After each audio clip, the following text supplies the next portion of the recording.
Assalamualaikum warahmatullahi wabarakatuh. Bismillah, alhamdulillah, wassalatu wassalamu ala rasulillah wa ala alihi wa ashabihi wa mawalah, amma ba'da. Fala hawla wala quwata illa billahil aliyil azim.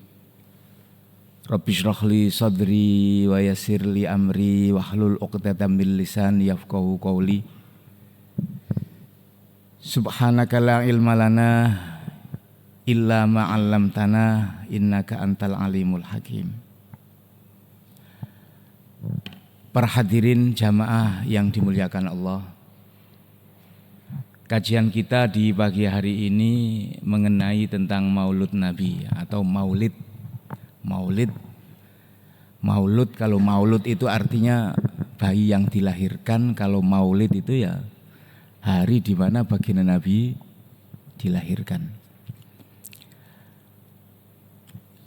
Mengenai maulid, perayaan atau al-ikhtifal bi maulidin Nabi, memang semenjak dulu terjadi pro kontra antara yang mengatakan ini merupakan satu amalan yang harus dan lebih baik atau mungkin dianjurkan untuk kita rayakan, ada yang mengatakan itu merupakan hal yang tidak ada dasarnya. Lantas bagaimana kita menyikapi perbedaan seperti ini? Coba kita kaji di pagi hari ini. Kebetulan kitab yang saya bawa ini ada 3 kitab. Yang pertama adalah Jawahirul Fahamah berbentuk kalam nazam. Yang kedua adalah Al-I'lam bi Fatawi A'immatil Islam Haula Maulidihi alaihi salatu wassalam. Juga yang saya bawa kitab Asy-Syafa'atul Udzma fi Ikhtifali Maulidin Nabi Syafi'il Ummah. Para hadirin yang dimuliakan Allah, di dalam kitab yang saya bawa ini ada beberapa dalil di mana merayakan Maulid Nabi hukumnya jawaz, boleh, tidak dilarang dalam agama. Dengan dasar apa Maulid Nabi diperbolehkan? Pertama,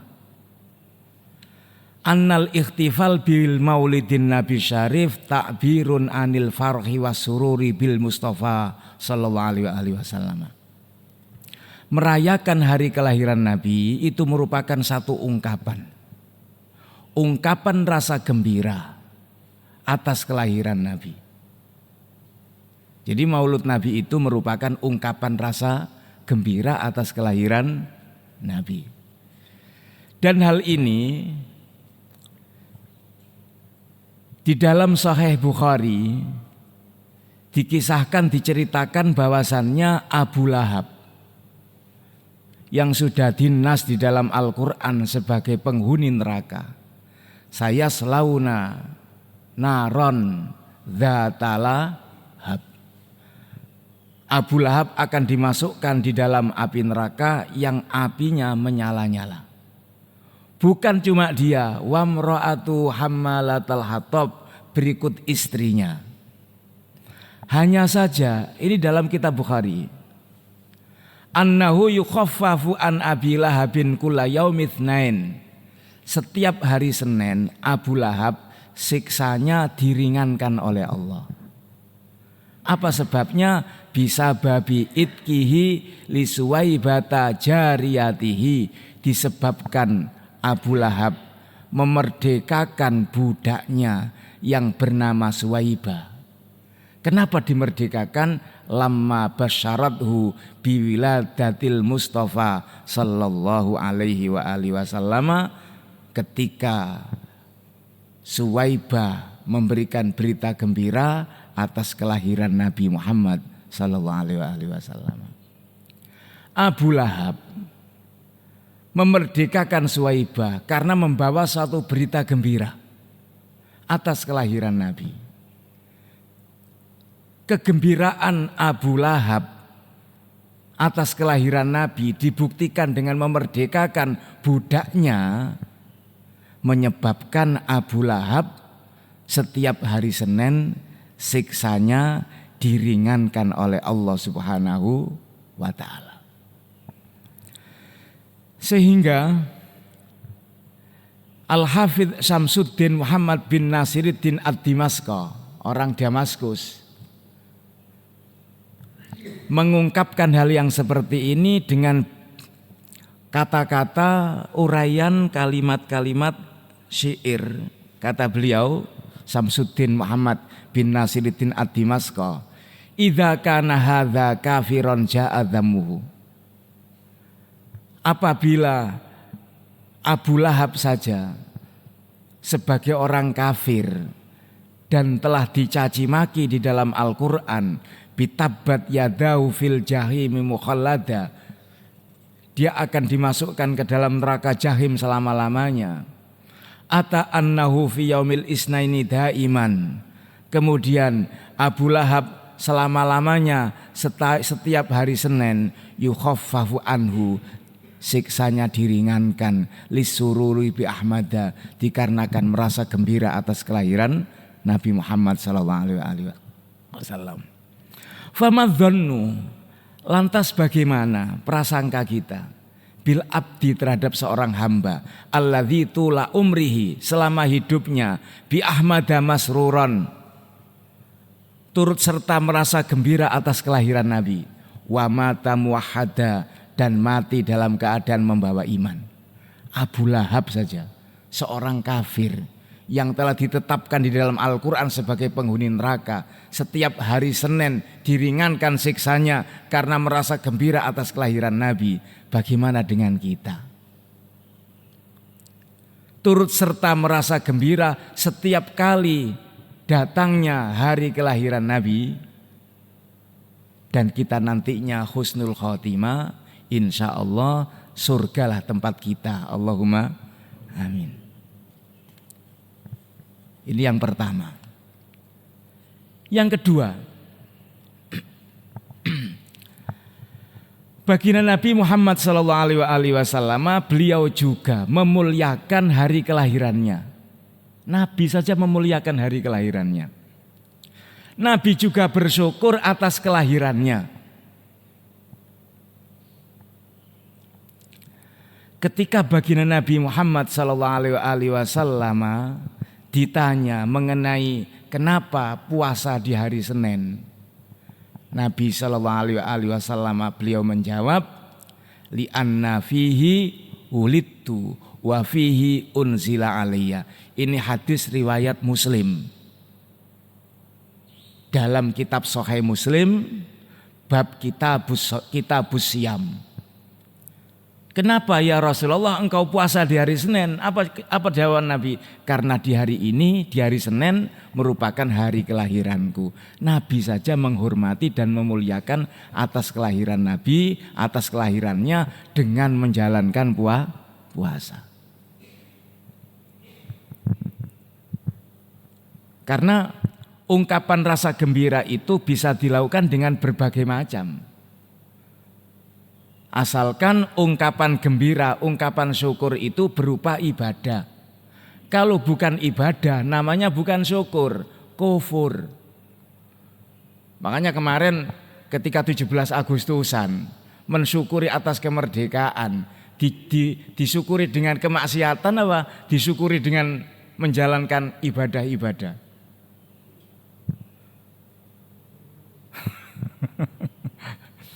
Di beberapa kampung ini kadang-kadang aneh ya kan, mensyukuri kemerdekaan tapi dirayakan dengan kemaksiatan, lomba joget, ya pagelaran dangdut,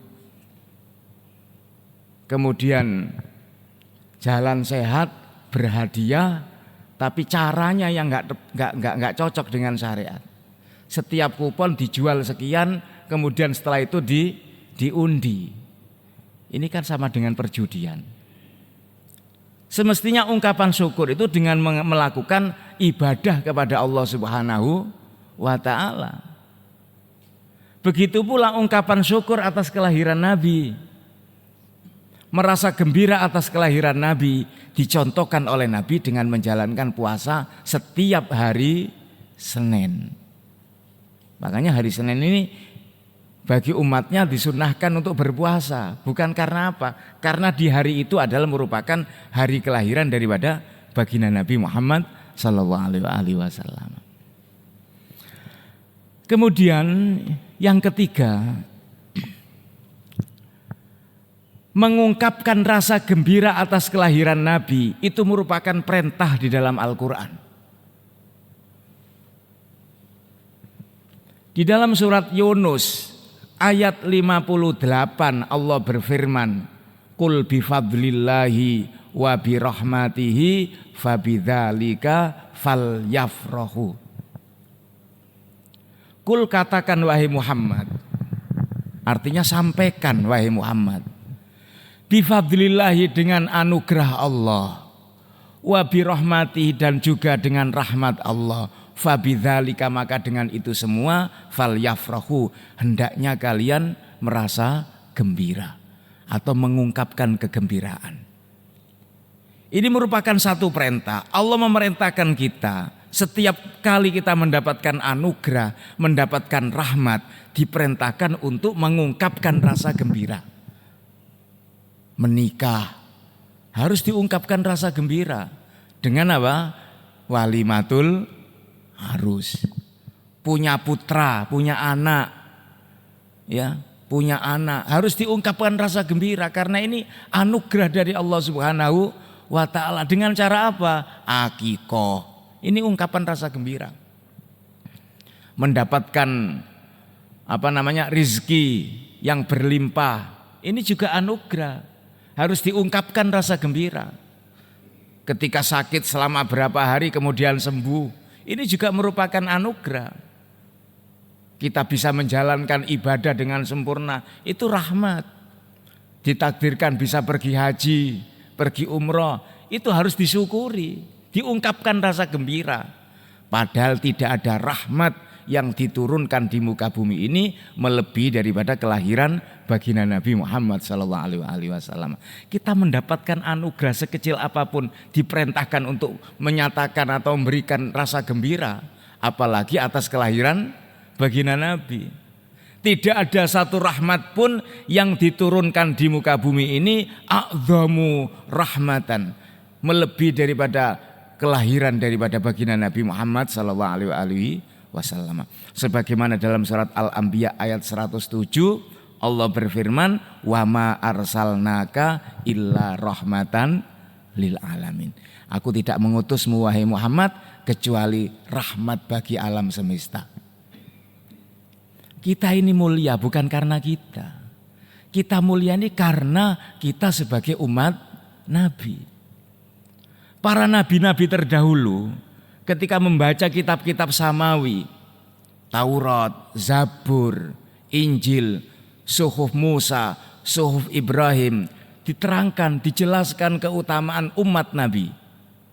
Sehingga para nabi-nabi itu ingin menjadi bagian daripada umat Nabi.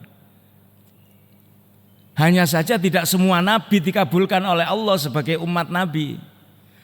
Hanya beberapa nabi saja, termasuk Nabiullah Isa alaihissalam.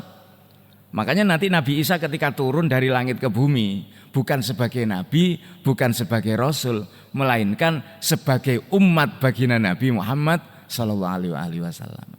Dan kita ini semenjak lahir sudah menjadi umat Nabi. Makanya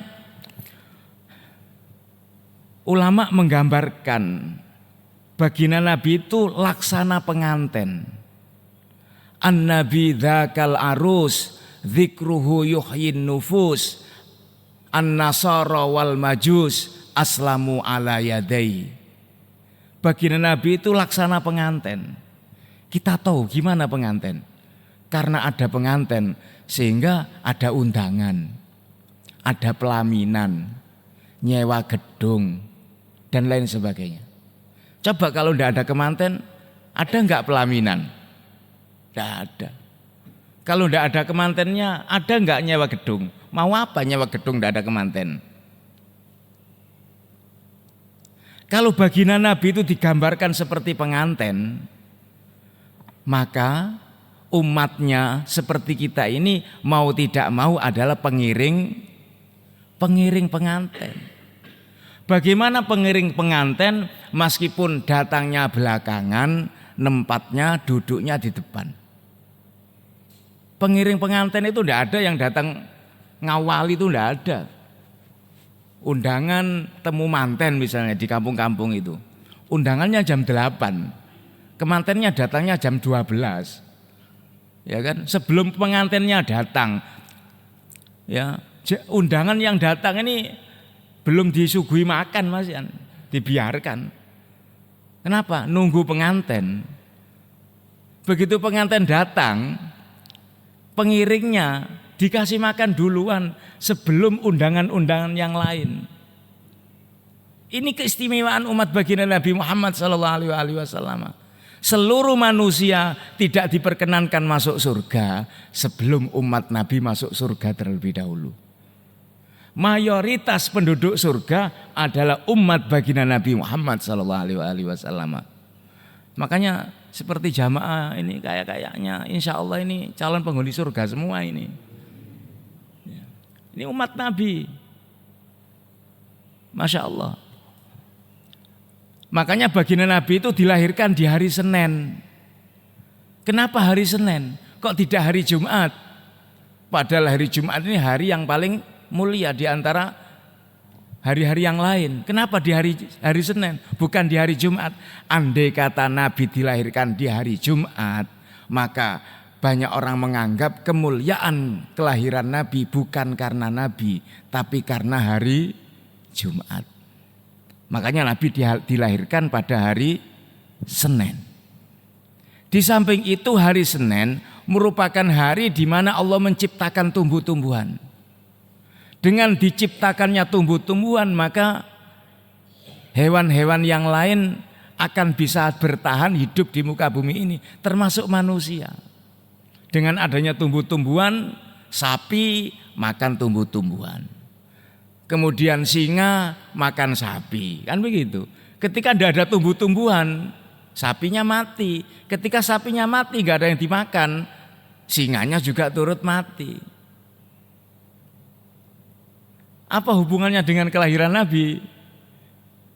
Baginda Nabi ini merupakan makhluk Allah yang diciptakan 2000 tahun sebelum Allah menciptakan Nabi Adam alaihissalam. Dan asbab diciptakannya baginda Nabi, seluruh alam semesta diciptakan. Andai kata Allah tidak menciptakan Nabi, maka seluruh alam semesta pun tidak akan pernah diciptakan oleh Allah. Makanya dalam hadis qudsi Allah berfirman, dalam hadis qudsi, laulaka ya Muhammad ma khalaqtul aflak. Andai kata aku tidak menciptakan kamu wahai Muhammad, nescaya alam semesta pun tidak akan pernah aku ciptakan. Dan Nabi juga dilahirkan di bulan Rabiul Awal. Kenapa tidak dilahirkan di bulan Ramadan? Karena kalau baginda Nabi dilahirkan di bulan suci Ramadan, maka banyak orang beranggapan kemuliaan kelahiran Nabi dikarenakan bulan suci Ramadan. Makanya Nabi dilahirkan di bulan Rabiul Awal. Bulan Rabiul Awal ini istimewa bukan karena apa? Karena bulan di mana pada bulan itu baginda Nabi dilahirkan. Di samping itu, bulan Rabiul Awal ini merupakan bulan yang suhunya tidak terlalu panas dan tidak terlalu dingin. Makanya dinamakan Rabi. Rabi itu musim semi. Penamaan sesuatu ini hubungannya dengan kondisi yang dinamai. Makanya kenapa dinamakan rambutan ya, karena banyak rambutnya. Coba kalau tidak ada rambutnya, tidak mungkin dinamakan rambutan. Gundulan. Begitu pula kenapa dinamakan durian, karena memang banyak durinya. Kalau tidak ada durinya tidak mungkin dinamakan durian. Filosofinya orang Jawa, sarung, sampean pakai itu sarung. Kenapa dinamakan sarung? Karena filosofinya sarung itu artinya kesasar wurung. Jadi mau tersesat tidak jadi. Namanya dinamakan sarung. Kalau gendaan pakai sarung ya tidak mau orang yang digendak. Mas izin pakai sarung. Mau nonton bioskop pakai sarung. Meskipun ada yang mengatakan sarung itu nutupi barang yang iso nyurung-nyurung ya. Tapi yang jelas nama itu ada hubungannya dengan yang dinamai. Begitu pula Rabiul Awal, musim semi, dinamakan Rabi karena tidak terlalu panas, tidak terlalu dingin. Ini menggambarkan syariat yang dibawa oleh baginda Nabi Muhammad sallallahu alaihi wasallam. Tidak seperti syariatnya Nabi Adam. Di mana di masa Nabi Adam tidak banyak larangan. Karena memang tidak ada manusia lain. Ya, Qabil menikah dengan kembarannya Habil, Habil menikah dengan kembarannya Qabil.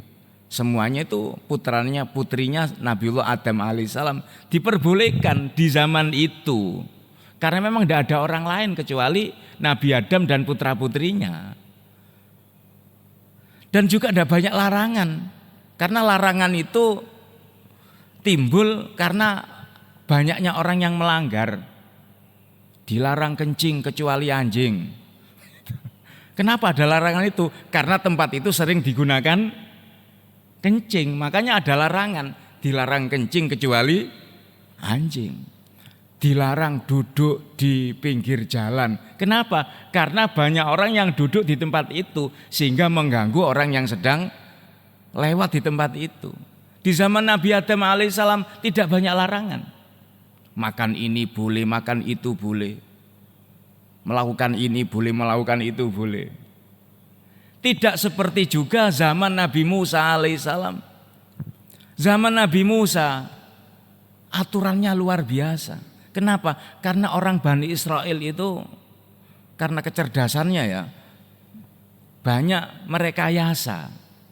Tidak boleh cari ikan di hari Sabtu ya, tapi dia ketika hari Sabtu memberi satu tempat agar supaya ikan itu muncul dan nanti dicari di hari Ahad. Memang dia tidak cari ikan di hari Sabtu. Ambilnya hari Ahad. Tapi perangkapnya di hari Sabtu. Banyak merekayasa Bani Israel itu. Sehingga aturannya juga banyak sekali. Orang Bani Israel itu zaman Nabi Musa kalau melakukan dosa sebagai bentuk tobatnya, organ tubuh, anggota tubuh yang digunakan untuk melakukan dosa harus dipotong. Kalau tangan melakukan dosa, bentuk tobatnya dipotong tangannya. Kalau tidak gitu balak-balik melakukan dosa. Kalau matanya digunakan dosa harus dicongkel matanya. Bani Israel kalau melakukan satu dosa tidak bisa diingkari karena dosa yang dia lakukan tertulis di dahinya. Kalau kita kan enggak. Makanya umat Nabi ini umatan wasaton, tengah-tengah. Seperti musim semi. Tidak terlalu panas, tidak terlalu dingin. Ini syariat yang dibawa oleh baginda Nabi Muhammad sallallahu alaihi wasallam. Aturan yang mudah sekali untuk diterapkan. Hadirin yang dimuliakan Allah Subhanahu wa taala. Oleh karena itu kita harus mengungkapkan rasa gembira sebagai umat Nabi. Setiap kali hari kelahiran Nabi kita ungkapkan rasa gembira asalkan tidak maksiat. Suatu ketika ada seorang kiai yang mungkin kita udah kenal beliaunya adalah Kiai Hasyim Asy'ari. Ya, pendiri Nahdlatul Ulama, diundang ke Pondok Lirboyo di Kediri.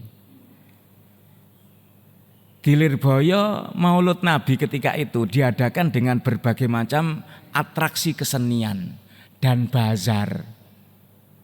Banyak pedagang-pedagang. Kemudian drama ya yang melibatkan laki-laki dan perempuan, menceritakan kehidupan Nabi. Tapi laki-laki dan perempuan dilibatkan dalam drama itu. Dan di bazarnya juga begitu, ikhtilat campur laki-laki dan perempuan. Pencak silat ya dalam rangka perayaan Maulud Nabi. Ini ditulis dalam kitab karya beliau. namanya tambihatul wajibat, peringatan keras liman yasnaul maulid bil mungkarat, bagi siapa saja yang merayakan hari kelahiran Nabi tapi dengan hal-hal yang mungkar, yang bertentangan dengan agama. Ki Hasyim marah besar ketika itu. Dan selepas dia pulang, beliau nulis sebuah karya kitab dan ini diakui oleh ulama-ulama dunia. Ya, kitabnya kecil sekali tapi luar biasa. Dengan judul Tambihatul Wajibat lima yasna'u bil mungkarat. Peringatan keras bagi siapa saja yang merayakan hari kelahiran Nabi tapi dengan kemaksiatan-kemaksiatan. Para hadirin yang dimuliakan Allah Subhanahu wa taala, di samping itu perayaan Maulid Nabi ini agar supaya dari zaman ke zaman terus irtibat, terus sambung. Seperti halnya 17 Agustus, perayaan hari kemerdekaan Indonesia. Kenapa harus dirayakan tiap tahun coba? Kenapa? Agar supaya kan terus kita mengingat peristiwa itu.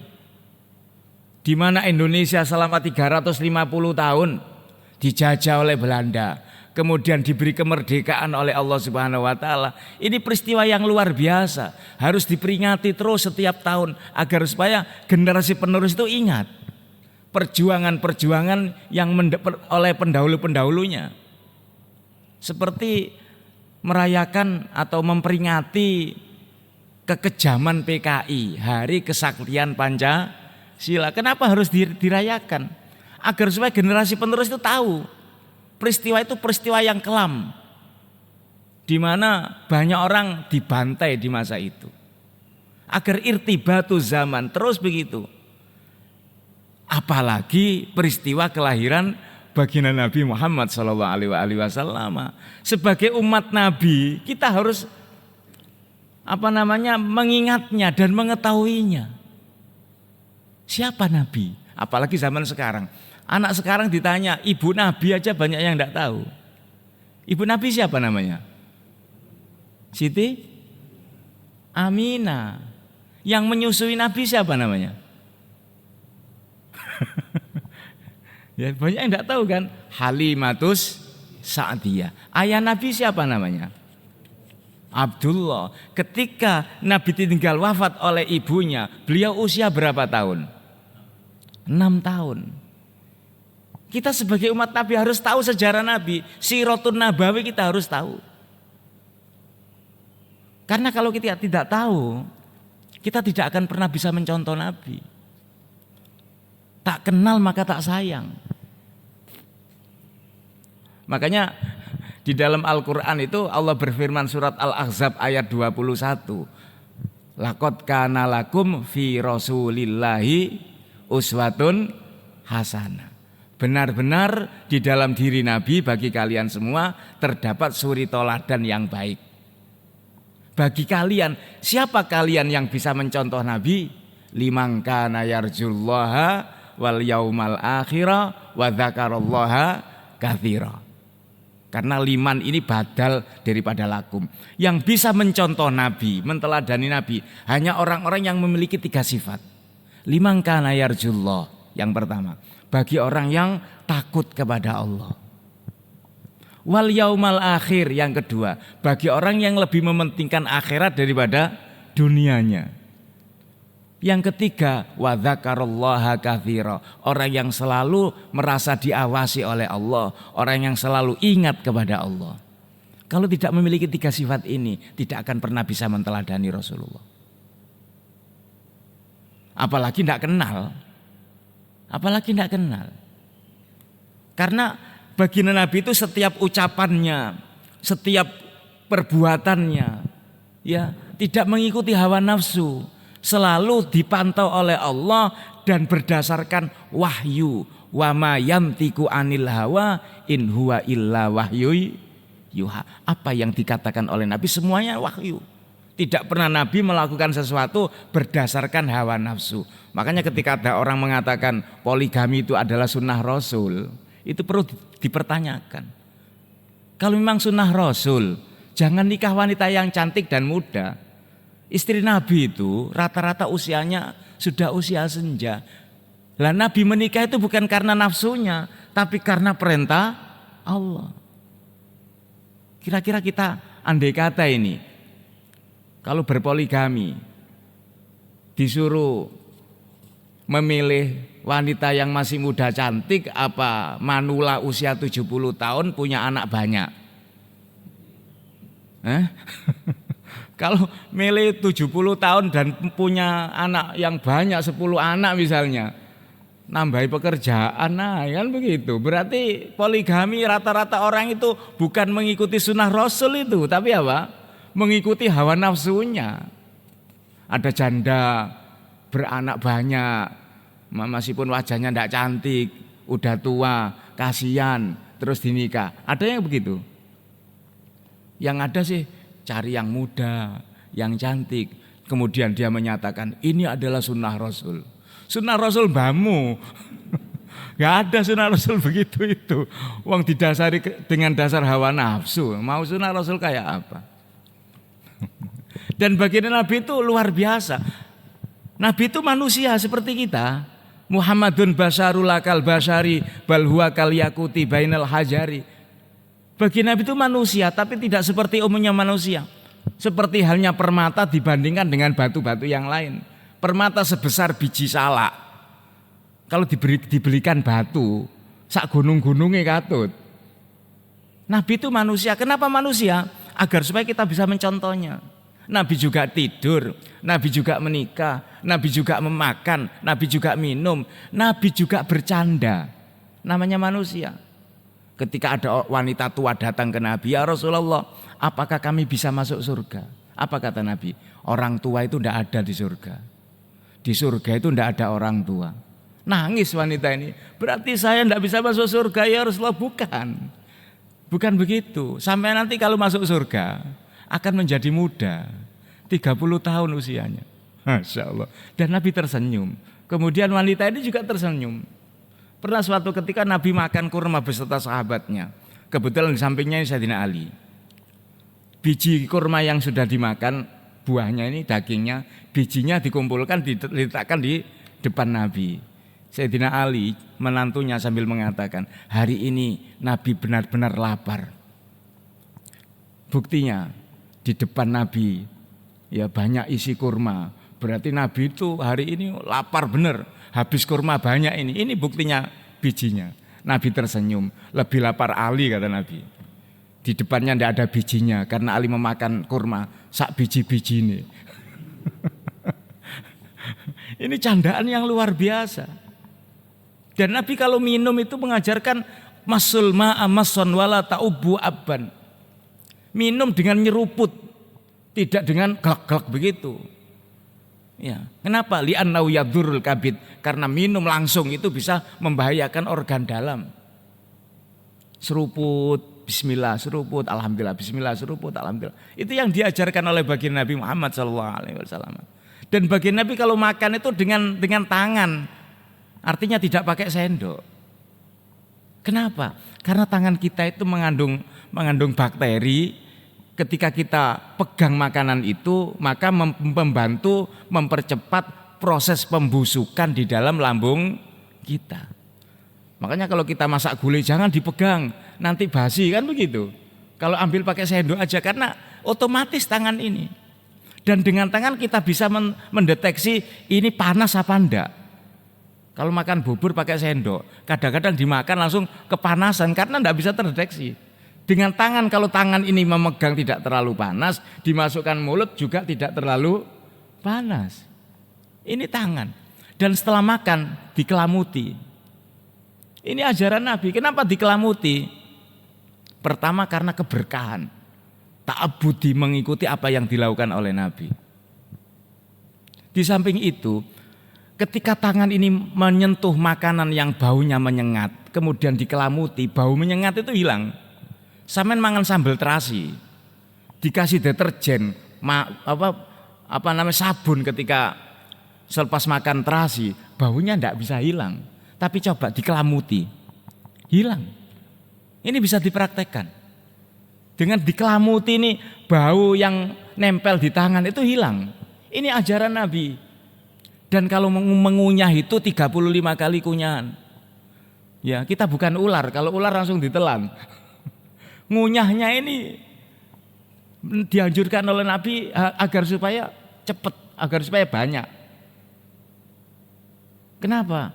Karena lambung kita kalau dipaksa untuk bekerja keras, ini dampaknya, ya kan, bisa membahayakan ke organ-organ yang lain.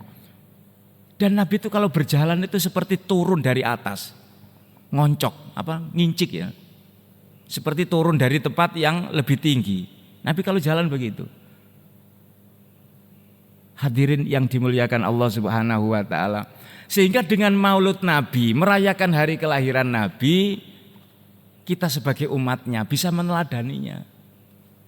Mengikuti Nabi, menteladani Nabi, mengenal Nabi.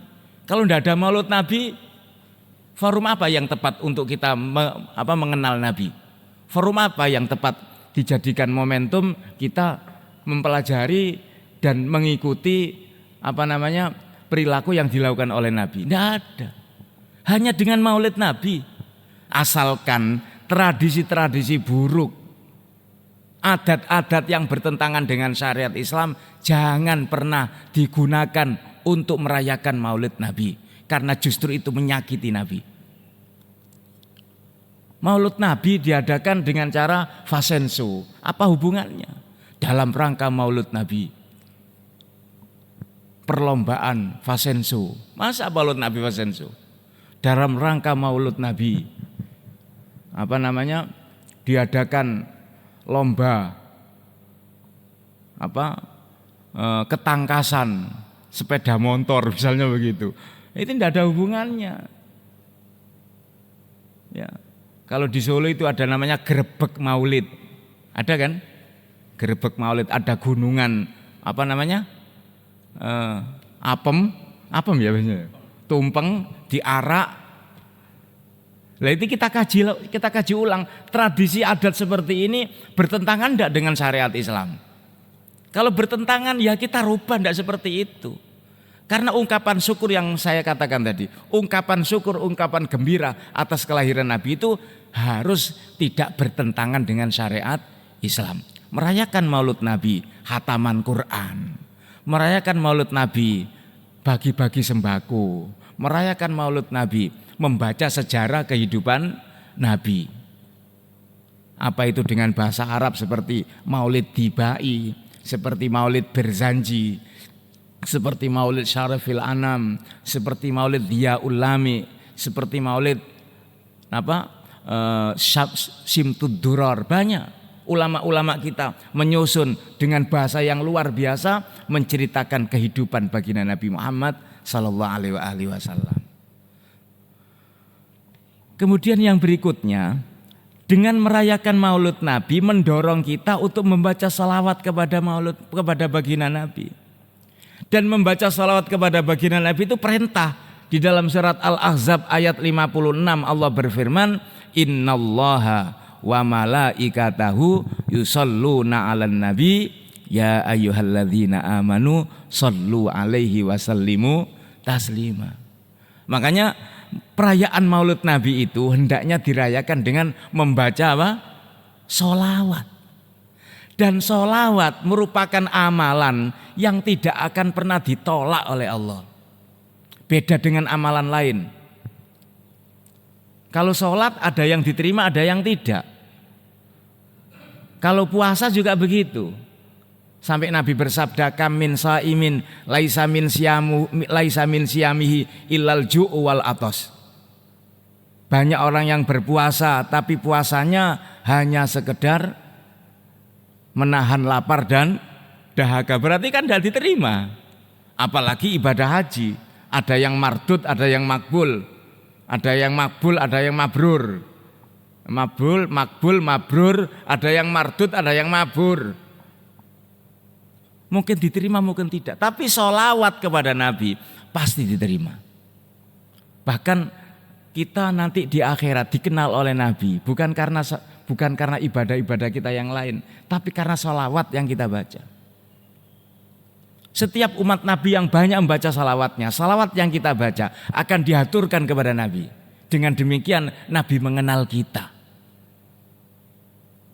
Dalam satu riwayat hadis Nabi bersabda, barang siapa yang membaca salawat 1 kali maka akan dibalas oleh Allah dengan 10 rahmatnya. 10 rahmatnya. Padahal salawatnya cuma 1 kali. 2 kali 10 kali dibalas dengan 100 rahmatnya.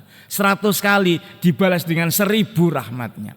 Wa man shalla alayya alfan, kata Nabi, barang siapa yang baca salawat 1000 kali wajabat lahu syafaati, berhak mendapatkan syafaatku. Kita ini hidup di akhir zaman. Hanya sebagai umat Nabi saja yang bisa kita andalkan. Ibadah kita tidak bisa kita andalkan. Kira-kira pahala yang kita peroleh dari ibadah kita nututi enggak untuk masuk surga? Jamin enggak? Ibadahnya ya sekedar menjalankan kewajiban saja. Kalau kita hitung antara dosa dengan pahalanya setiap hari saja, kita hitung. Hari ini coba dihitung antara pahala dengan dosanya, kira-kira lebih banyak mana? Terus kita ingin masuk surga dengan apa coba? Makanya umat Nabi seperti kita ini ada 2 amalan yang paling baik, lebih manfaat daripada amalan yang lain. Apa itu? Istighfar dan baca sholawat. Kenapa? Karena dengan istighfar kita mengharapkan dosa dan kesalahan kita diampuni oleh Allah. Dengan sholawat kita mengharapkan agar supaya kita dikenal Nabi. Dan ketika kita dikenal Nabi, nanti di akhirat kita mendapatkan syafaat daripada baginda Nabi Muhammad sallallahu alaihi wasallam. Sebenarnya masih banyak beberapa alasan-alasan ya yang ditulis oleh para ulama. Di sini ada sampai 21 alasan kenapa kita diperbolehkan untuk merayakan Maulud Nabi. Sayyidina Abu Bakar As-Siddiq radhiyallahu ta'ala beliau mengatakan, man anfaqa dirhaman li maulidin Nabi, barang siapa yang turut serta menginfakkan sebagian hartanya untuk Maulud Nabi, kana rafiqi fil jannah, kata Sayyidina Abu Bakar, maka dia akan menjadi tetanggaku di surga. Sayyidina Umar bin Khattab radhiyallahu ta'ala beliau mengatakan, man adzama maulidan Nabi, barang siapa yang memuliakan hari kelahiran Nabi, faqad ahyal Islam, sama dengan menghidupkan syiar-syiar Islam. Sayyidina Utsman bin Affan radhiyallahu ta'ala beliau mengatakan, man anfaqa dirhaman li maulidin Nabi, barang siapa yang menginfakkan sebagian hartanya untuk Maulud Nabi, faka'annama syahida waq'ata badrin wa hunain, sama dengan dia pernah menghadiri, mendatangi perang Badar, mengikuti perang Badar dan perang Hunain. Sayyidina Ali radhiyallahu anhu wa karamallahu wajhahu beliau mengatakan, man azzama maulidan Nabi, barang siapa yang memuliakan hari kelahiran Nabi, la yakhruju minad dunya illa bil iman, tidak akan mati kecuali matinya membawa iman. Sebegitu luar biasanya. Barangkali ada yang perlu ditanyakan. Nggih, monggo.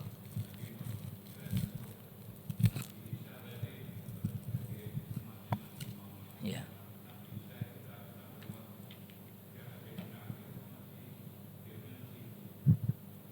Nabi Isa sekarang masih hidup. Di dalam Al-Quran Allah membantah anggapan Nabi Isa dibunuh dan disalib oleh orang-orang Bani Israel, yang mana penyaliban itu menurut mereka kan sebagai penebusan dosa. Tapi di Quran dibantah itu, wama qataluhu wama sholabuhu walakin syubbiha lahum. Sebenarnya mereka tidak membunuh Nabi Isa. Sebenarnya mereka tidak menyalib Nabi Isa. Akan tetapi yang dia bunuh dan dia salib adalah orang yang wajahnya diserupakan mirip seperti Nabi Isa alaihissalam. Bal rafa'ahu ila sama, Nabi Isa diangkat ke langit. Itu jelas di dalam Al-Quran. Dan ketika orang menganggap Nabi Isa itu anak Tuhan, itu dibantah di dalam Al-Quran juga. Ketika Nabi Isa baru lahir, membuat heboh seluruh kalangan masyarakat setempat, orang-orang Bani Israel. Justru ketika itu Siti Maryam diperintahkan untuk keluar dari tempat beliau tinggal di mihrabnya Masjidil Baitil Maqdis.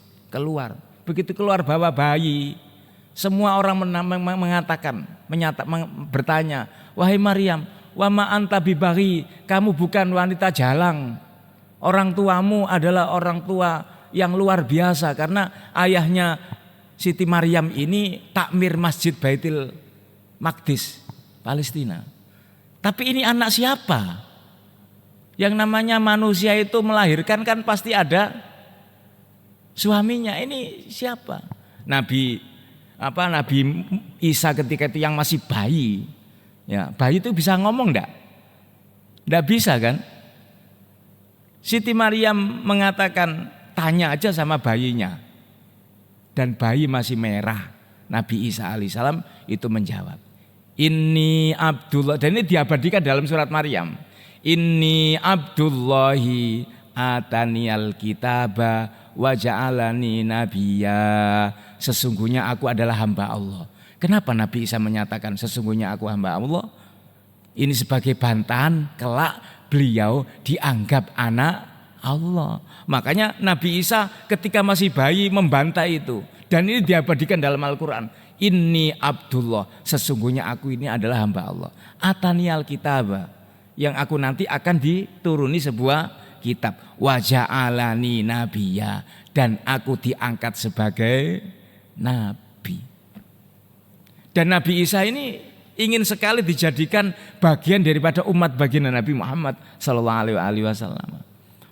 Maka Nabi Isa diangkat ke langit dan nantinya ya ketika Dajjal sudah merajalela di muka bumi ini, Nabi Isa diturunkan bukan sebagai nabi, bukan sebagai rasul, melainkan sebagai umat baginda Nabi Muhammad sallallahu alaihi wasallam. Dan Nabi Isa sempat menikah dan punya anak 2. Ini dalam kitab Al-Isa'a fi Asrati Sa'ah diceritakan seperti itu. Dan nantinya Nabi Isa ketika meninggal dimakamkan di Madinah, di sebelahnya makam Rasul. Jadi dena makam Rasul itu ya, ada makam Nabi, kemudian Sayyidina Abu Bakar, kemudian Sayyidina Umar, masih ada satu tempat yang kosong. Ini tempatnya siapa? Ini nanti ditempati jasadnya Nabi Isa alaihissalam. Dia bukan sebagai nabi, tapi sebagai umat Nabi. Ada yang tanya lagi? Ada yang tanya lagi? Saya kira mengenai Maulid Nabi jelas nggih.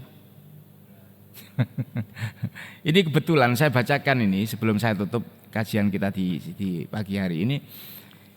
Ini tulisan saya, namanya Jawahirul Fahama. Coba saya baca ya mengenai faslun fi hukmi maulidin Nabi sallallahu alaihi wasallam. Fasal mengetengahkan tentang hukum perayaan Maulid Nabi. Ini berbahasa Arab. Wa qad tasa'alu fi hadzal zamani an hukmi maulidi khairil insani. Di zaman ini banyak orang yang mempertanyakan mengenai hukumnya perayaan Maulid Nabi. Ahuwa matlubun aghairu matlubin, apakah itu dianjurkan atau tidak? Ahuwa mathubun aghairu mathubin, apakah itu berpahala atau tidak?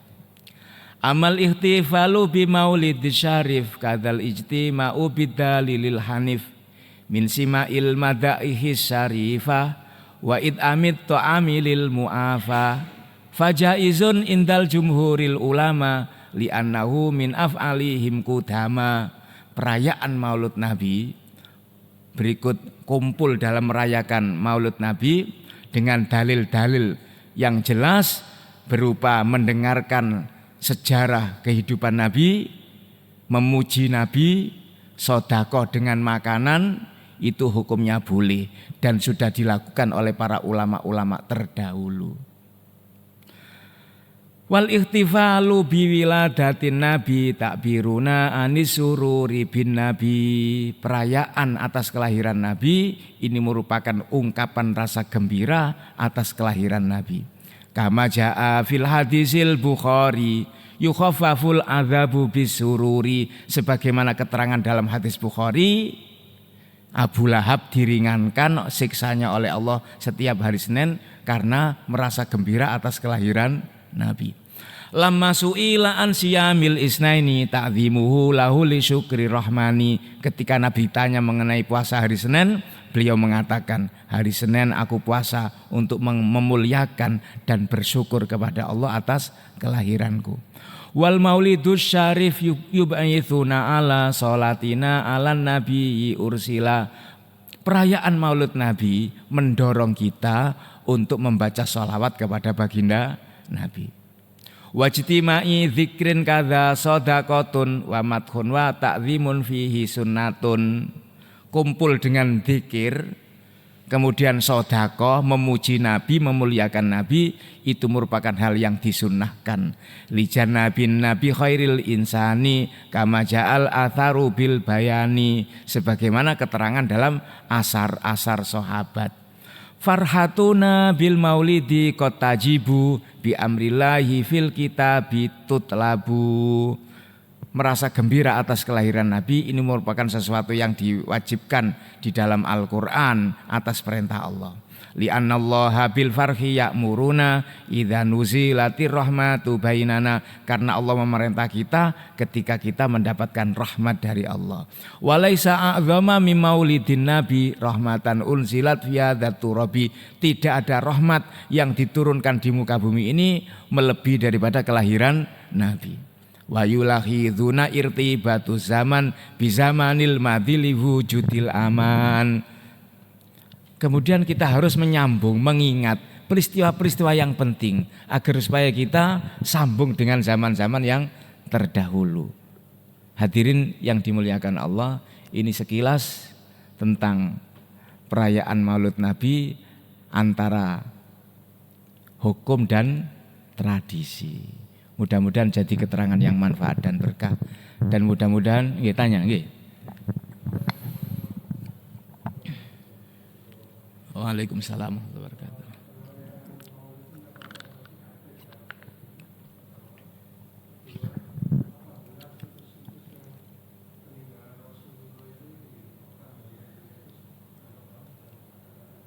Iya. Iya. Iya, ini panjang ini. Kalau kita jawab panjang sekali. Jadi di masa kekuasaan Ali Saud yang sekarang jadi Saudi, dulu kan namanya bukan Saudi. Mekah itu namanya Hijaz. Madinah itu namanya Yasrib. Ya. Semenjak kudeta oleh keluarga Saud, maka keluarga Saud itu menggandeng seorang ulama yang pendapatnya itu selalu bertentangan dengan ulama-ulama yang ada di masa itu. Namanya Muhammad bin Abdul Wahab. Untuk melancarkan kudetanya Raja Saudi ketika itu, maka Muhammad bin Abdul Wahab membuat satu fatwa-fatwa agar supaya pemerintahan Arab Saudi ketika itu ada dasar untuk melakukan kudetanya. Salah satunya menganggap ziarah kubur itu syirik, padahal Nabi melakukannya. Kemudian tempat-tempat bersejarah itu sarana yang bisa membuat orang itu melakukan syirik. Sehingga apapun tempat-tempat bersejarah harus dihabiskan. Tidak ada, tinggal makam Nabi saja. Dan itu makam Nabi mau dipindah dari masjid, mau dipindah ke Baqi. Dan ketika mau dipindah, seluruh umat dunia bersatu, termasuk Indonesia, mengutus ulama-ulamanya datang ke Mekah dengan urunan mengatasnamakan Komite Hijaz untuk menghentikan agar supaya pemerintahan Saudi tidak memindah makam Nabi, karena semua peninggalan Nabi sudah dihabisin, termasuk tempat kelahiran Nabi. Dianggap sholat di tempat itu syirik, aneh. Terus ulama-ulama yang menentangnya harus dibunuh. Berapa ulama Ahlussunnah yang dibunuh ketika itu? Dan ini ditulis oleh beberapa ulama, ada yang namanya Al-Fajrus Shadiq kitabnya mengetengahkan tentang itu. Ada namanya Fitnatul Wahabi. Dan itu keras sekali. Dan kejadian-kejadian seperti itu, kejadian yang memilukan, banyak ulama dibantai, kejadian kelam tentang Wahabi. Ya, tokohnya kan Muhammad bin Abdul Wahab, kelompoknya namanya Wahabi. Begitu. Lah karena ini peristiwa kelam sehingga bermetamorfose menjadi Salafi. Dan itu menganggap orang yang bukan sepaham dengan dia sudah dianggap syirik, sudah dianggap bukan kelompoknya dan boleh dibunuh. Ahlu khurafat menurut dia, ahlul bid'ah lebih bahaya daripada orang-orang kafir. Sehingga ahli bid'ah itu harus dibunuh. Itu yang merusak Islam. Dan dia anggap seluruh hal yang belum ada di zaman Nabi adalah bid'ah. Dan bid'ah itu sesat masuk neraka. Itu yang dijadikan jorgan untuk membantai orang-orang ahlus sunnah, untuk melancarkan kudetanya dan kekuasaannya. Makanya jangan heran kalau kita lagi umroh, kan banyak propaganda kitab-kitab berbahasa Arab dikasihkan dengan majanan, dengan gratis. Sehingga Maulid Nabi tidak diperbolehkan di sana. Dianggap itu pengkultusan, mengkhawatirkan orang nyembah Nabi Muhammad. Sampai detik ini loh, tidak ada perayaan Maulid sing isinya mengarahkan untuk nyembah Nabi Muhammad. Ada enggak? Tidak ada. Isinya sholawat. Dan ulama yang bertentangan dengan mufti-mufti Saudi, mohon maaf, geraknya dibatasi. Termasuk guru saya, Abu Ya Said Muhammad Alwi Al-Maliki. Dan kitab-kitabnya dilarang untuk beredar. Tapi sekarang alhamdulillah sudah mulai diterima. Banyak ulama-ulama dari kalangan Wahabi sudah mendapatkan hidayah sehingga tidak se-ekstrim dulu. Ini imbasnya seluruh dunia. Makanya jangan heran orang sekarang yang dulunya tidak mau tahlil sudah mau tahlil, ya kan? Karena di Saudi sendiri itu sudah tidak se-ekstrim dulu. Justru yang ekstrim itu kelompok namanya Salafi. Ini merupakan pecahan daripada Wahabi. Kalau sampean lihat kajiannya orang Salafi, itu kayaknya bukan orang Islam. Wong sama saudaranya sendiri udah seperti itu. Kita itu kan saudara, dari kelompok apapun, dari latar belakang apapun, selagi kita la ilaha illallah Muhammadur Rasulullah adalah saudara. Mengenai khilafiyah, penerapan dalam pelaksanaan perintah Allah, itu sendiri-sendiri, asalkan ada mazhabnya. Seperti kunut aja, sholat subuh. Kalau menurut mazhab Syafi'i, kunut itu bagian daripada sholat subuh. Bahkan itu merupakan sunat abad, kalau ditinggalkan hendaknya ditambal dengan sujud sahwi. Kenapa? Karena baginda Nabi selama hidupnya tidak pernah meninggalkan doa kunut ketika sholat subuh. Beda menurut mazhab Hanafi. Mazhab Hanafi enggak, subuh enggak pakai kunut. Mengenai Nabi membaca doa kunut setiap subuh, itu bukan karena kunut bagian daripada subuh. Buktinya apa? Nabi kunut bukan hanya sholat subuh saja. Di sholat-sholat yang lain juga Nabi memanjatkan doa kunut. Berarti kunut itu dipanjatkan karena situasi-situasi genting. Berarti kalau sholat subuh tidak pakai kunut. Yang benar mana? Sama benarnya. Yang tidak benar, yang tidak sholat subuh. Kalau imam kunut kita ikut, kalau imam tidak kunut ya kita tetap ngikuti imam. Masa rukuk sendiri, sujud sendiri, ya tidak boleh. Ini contoh kecil. Misalnya baca bismillah dalam Fatihah, itu kalau mazhab Syafi'i bismillah termasuk bagian daripada Fatihah. Makanya kalau mazhab Syafi'i baca bismillah. Kalau selain Syafi'i tidak baca bismillah. Kenapa? Karena bismillah ditulis di awal surat bukan berarti bagian daripada surat itu. Bismillah bagian daripada ayat Al-Quran hanya di surat An-Naml. Innahu min Sulaimana wa innahu bismillahirrahmanirrahim Allah ta'alu alayya wa'tuni muslimin. Selain itu bismillah bukan termasuk bagian daripada surat. Makanya mazhab Hanafi kalau baca Al-Quran tanpa bismillah. Yang benar mana? Sama benarnya. Ini namanya dalam furu'iyah. Dalam furu'iyah. Lah perbedaan di antara mazhab ini sebenarnya mempermudah kita untuk menerapkan syariat Islam. Syafi'i bersentuhan kulit laki-laki dan perempuan bukan muhrimnya, maka membatalkan wudhu. Ini kalau diterapkan di Indonesia boleh lah. Kalau di Mekah sana ketika kita tawaf bisa nggak diterapkan seperti ini? Balik-balik wudhu, isosok mati gara-gara wudhu. Makanya di sana lebih tepat mengikuti mazhab Maliki atau mazhab Hanafi karena bersentuhan tidak membatalkan wudhu. Dan dasarnya juga ada. Nabi itu pernah sholat, sebelum sholat bercengkrama dulu dengan Sayyidatina Aisyah, kemudian langsung sholat tanpa wudhu.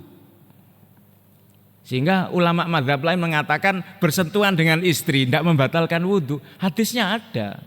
Tapi kalau Syafi'i membatalkan, lah Nabi kok tidak? Kata mazhab Syafi'i itu merupakan khususiyah, hanya berlaku untuk Nabi. Karena ada hadis yang menyatakan bersentuhan dengan wanita lain membatalkan wudhu. Istri itu wanita lain apa bukan?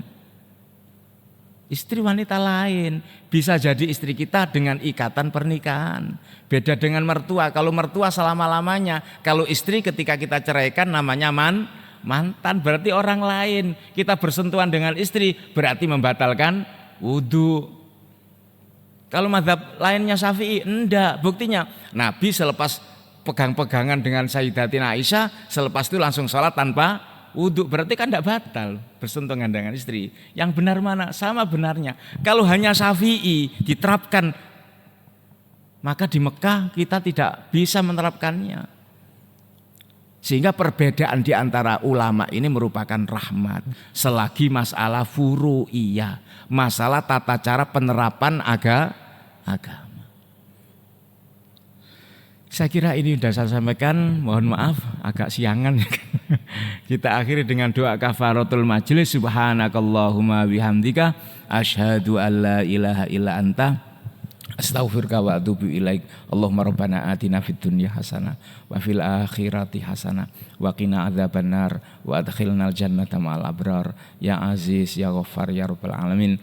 Wa sallallahu ala sayyidina Muhammadin wa ala alihi washabbihi barakasallam. Subhana rabbika rabbil izzati amma yasifun wa salamun alal mursalin walhamdulillahi rabbil alamin. Kurang lebihnya mohon maaf. Wassalamualaikum warahmatullahi wabarakatuh.